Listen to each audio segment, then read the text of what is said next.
I stood at that marble counter, watching the manager's sneer deepen with every second. He had no idea who I was. Nobody did. But when I finally revealed the truth about why I was really there, his face went white, and every person in that lobby froze in absolute shock. My name is Gabrielle Laurent, and 24 hours before that moment, I was somewhere over the Atlantic Ocean, exhausted from a 14-hour flight from Geneva.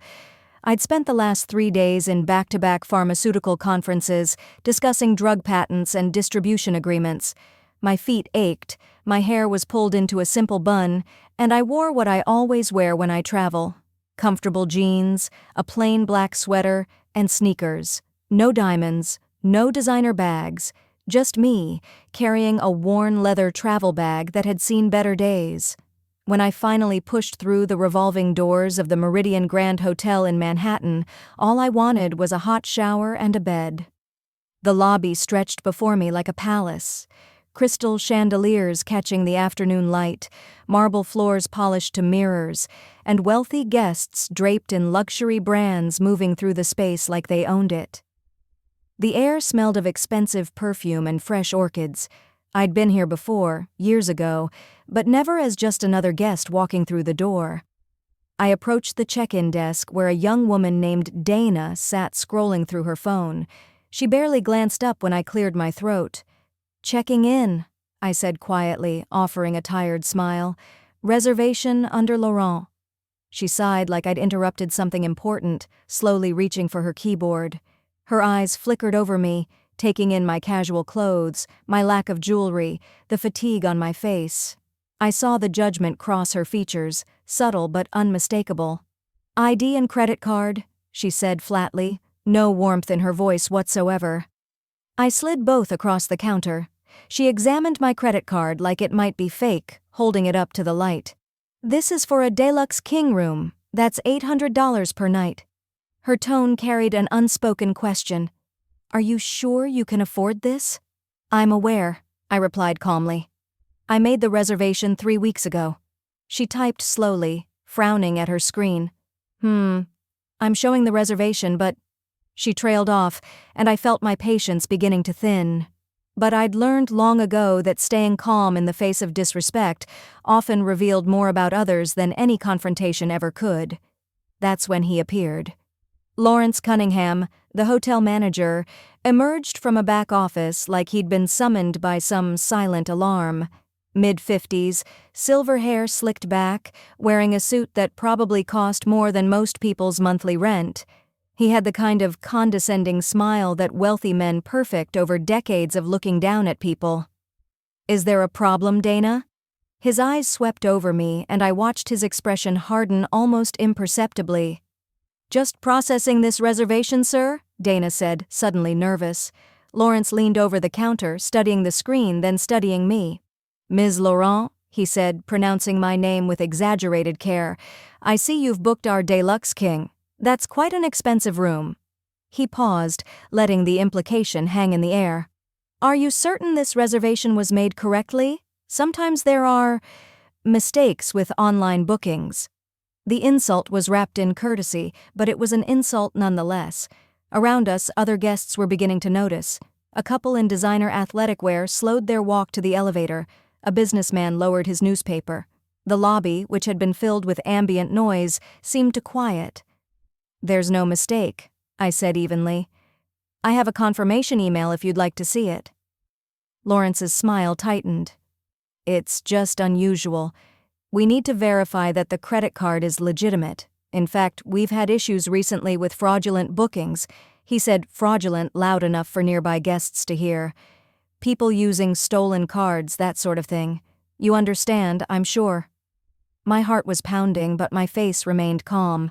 I'd faced boardrooms full of skeptical investors, negotiated with pharmaceutical executives who underestimated me, built a company from nothing while people questioned every step. This man, with his cheap intimidation tactics, was nothing new. "I completely understand the need for security," I said quietly. "Perhaps you'd like to call the credit card company to verify, or we could speak privately in your office." "Oh, I don't think that's necessary," Lawrence said, his voice dripping with false concern. I just want to make sure you're aware of what you're committing to financially. $800 is quite significant. Perhaps you'd be more comfortable in one of our standard rooms. They're much more affordable." A woman in a fur coat actually gasped. Someone whispered.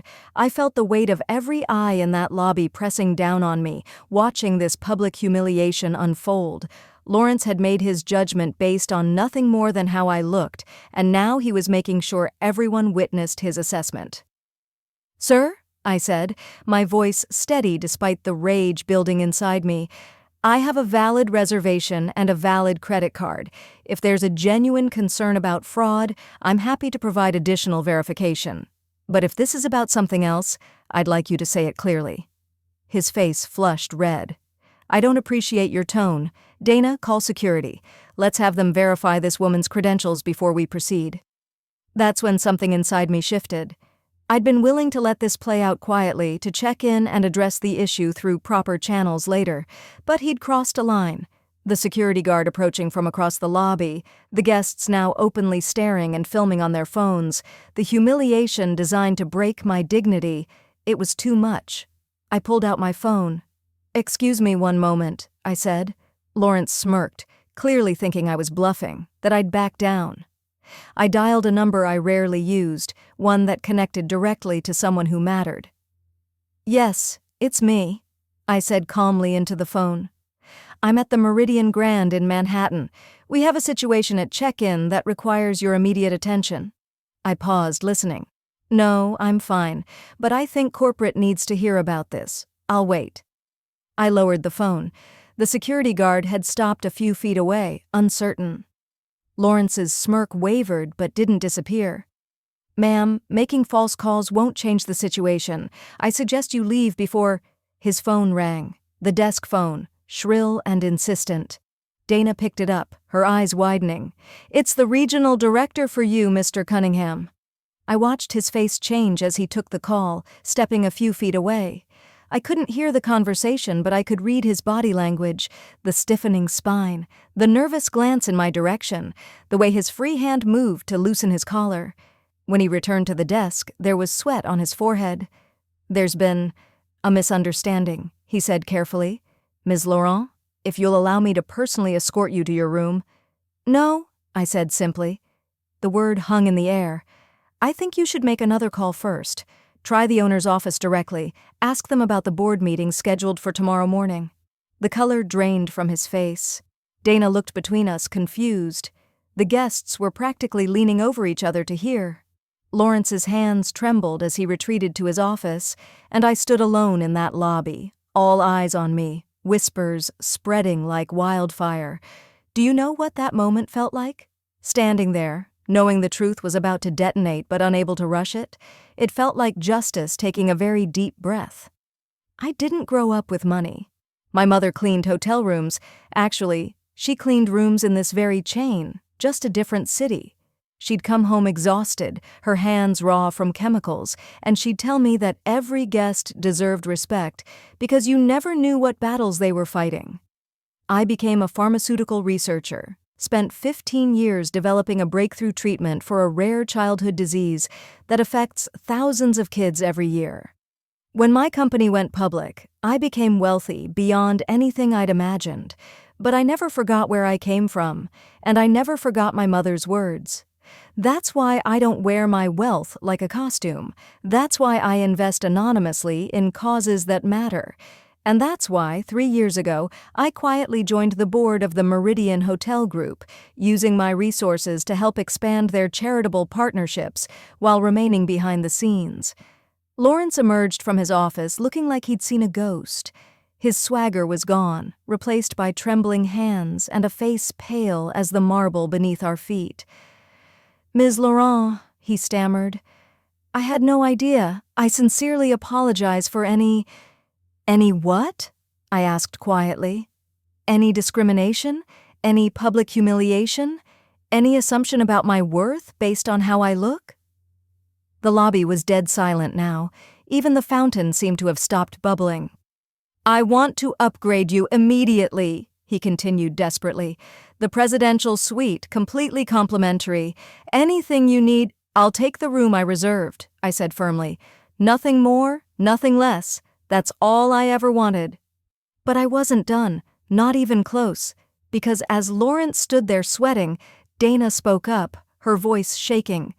"Ms. Laurent, I'm so sorry, but this isn't the first time." Lawrence shot her a warning look, but she continued, braver now. "Last month, Mr. Cunningham turned away a Latino family even though they had a valid reservation. He said they didn't fit the hotel's image. 2 weeks ago, he questioned an Asian businessman so aggressively that the man left and posted about it online. We were told to be more selective about who we allow to check in, to maintain standards." The gasps around the lobby were audible now. Someone shouted, "That's disgusting!" A woman pulled out her phone, recording everything. I looked at Lawrence, really looked at him, and saw something I'd seen before, a small man who'd built his sense of power on making others feel powerless. "Is this true?" I asked. He opened his mouth, closed it, then tried to form words that wouldn't come. His silence was answer enough. I pulled out my phone again and made another call, this time on speaker. When the chairman of the board answered, I didn't waste time. "Robert, it's Gabrielle. I'm at the Manhattan property. We have a serious problem that requires immediate action." I explained everything, not with anger, but with the calm precision of someone presenting evidence, the discrimination, the pattern of behavior, the staff being pressured into complicity. When I finished, Robert's voice came through clear and firm. "Lawrence Cunningham is suspended effective immediately, pending a full investigation. Security will escort him from the property. Dana and any other staff who speak with investigators will be protected from retaliation. Gabrielle, you have my full support to implement whatever changes are necessary." Lawrence tried to speak, to plead, but I held up my hand. "This isn't about revenge," I said, looking not just at him but at everyone watching. "This is about the fact that every single person who walks through these doors deserves to be treated with dignity. I don't care if they're wearing Gucci or Goodwill. I don't care about the color of their skin or the accent in their voice.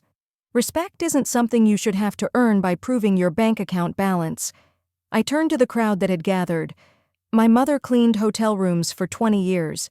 She taught me that everyone has a story, everyone carries invisible burdens, and everyone deserves kindness.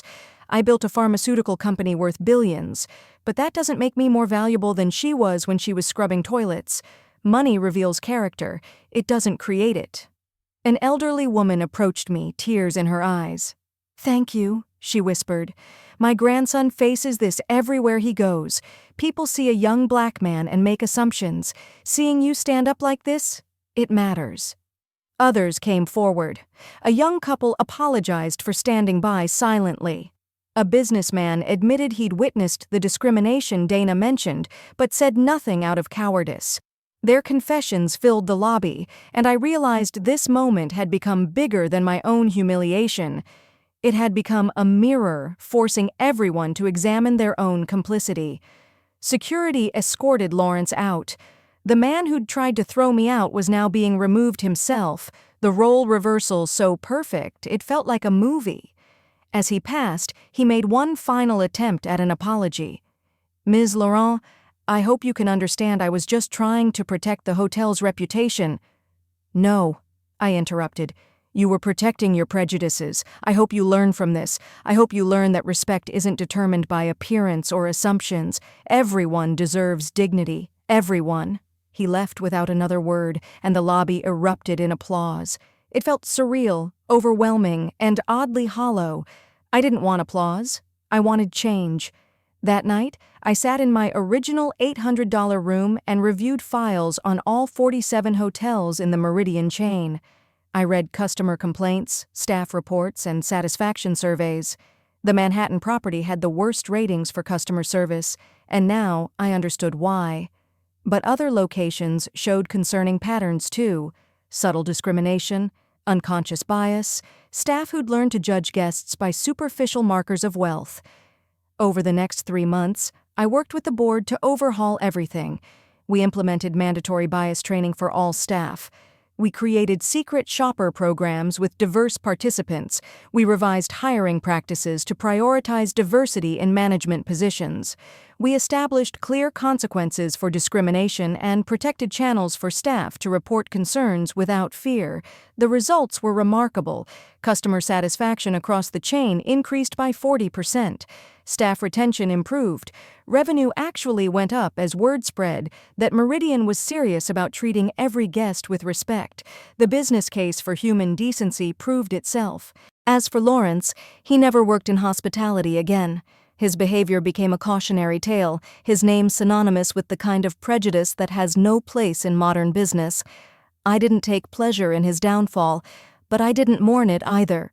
Actions have consequences, and sometimes those consequences are public. But here's what I want you to understand. I didn't share this story to celebrate my wealth or power. I shared it because I was lucky. Lucky that I had the resources to fight back. Lucky that I had a position that forced people to listen. Most people facing discrimination don't have those advantages.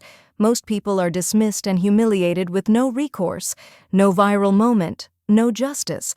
That elderly woman's grandson still faces assumptions everywhere he goes. Dana still has to work extra hard to prove herself in every interaction. The Latino family that Lawrence turned away probably never got an apology. My moment of vindication doesn't erase the thousands of daily indignities that people face simply for existing while not matching someone's narrow definition of acceptable. So now I train hospitality staff nationwide. The Meridian incident is used in business schools as a case study in both discrimination and corporate response. I speak at conferences about the business value of genuine inclusion, and I continue to travel simply, without fanfare, because the best way to understand how people really operate is to remove the shields that wealth provides. If this story moved you, I need you to do something. Smash that like button and share this video with someone who needs to hear it. Subscribe for more stories about standing up for what's right, but more importantly, I want you to drop a comment telling me, have you ever been underestimated? Have you witnessed discrimination and stayed silent? Have you been the person making assumptions? Your story matters. Your honesty matters. We can't change what we won't acknowledge. I walked into the Meridian Grand as a tired traveler seeking rest. I left as a catalyst for institutional change. The manager who mocked me learned that you truly never know who you're talking to. But the deeper lesson is this: it shouldn't matter who I was. Every person deserves respect, regardless of their net worth or status. The way we treat people when we think they have no power reveals everything about who we really are. Never let anyone's prejudice define your worth. Never be afraid to stand in your truth. And never forget that real power isn't in flaunting what you have, it's in using what you have to lift others up and create the world we all deserve to live in. That lobby went silent when they learned who I was. But I hope the world stays loud about why it should never have mattered in the first place.